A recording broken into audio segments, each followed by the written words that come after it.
Ballari ವ್ಯಾನರ್ firing ಪ್ರಕರಣ ಸರ್ಕಾರದಿಂದ 3ನೇ ತಲೆದಂಡ.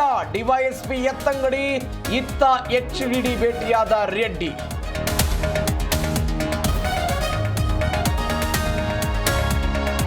ಜಿಬಿಎ ಚುನಾವಣೆಗೆ ಪಕ್ಷಗಳಿಂದ ಸಿದ್ಧತೆ. ಕಾಂಗ್ರೆಸ್ ಬಿಜೆಪಿಯಲ್ಲಿ ಆಕಾಂಕ್ಷಿಗಳ ದಂಡು.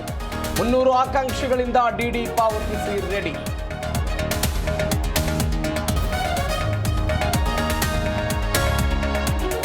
ಬೆಂಗಳೂರು ಮೈಸೂರು ಹೆದ್ದಾರಿ ಪ್ರಯಾಣಿಕರಿಗೆ ಸಿಹಿ ಸುದ್ದಿ. ಬಳಸಿದ ಮಾರ್ಗಕ್ಕಷ್ಟೇ ಟೋಲ್ ದರ ಕಡಿತ.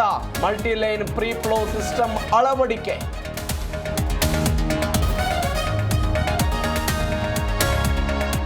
ಅನ್ನ ಹಾಕಿದ ಮನೆಗೆ ಕನ್ನ ಹಾಕಿದ ದಂಪತಿ. 18 ಕೋಟಿ ಮೌಲ್ಯದ ಚಿನ್ನ ವಜ್ರ ಕಳ್ಳತನ.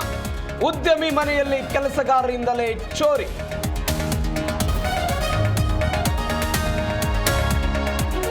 ರೇಲ್ಸ್ ಗೀಳ್ನಿಂದ ಹಿಮಪಾತಕ್ಕೆ ಸಿಲುಕಿ ಸಾವು. 4 ದಿನ ಮಾಲೀಕನ ಮೃತದೇಹ ಕಾವಲು ಕಾದ ಸಾಕು ನಾಯಿ. ಹಿಮಾಚಲ ಪ್ರದೇಶದ ಬೌರ್ಮರ್ನಲ್ಲಿ ಘಟನೆ.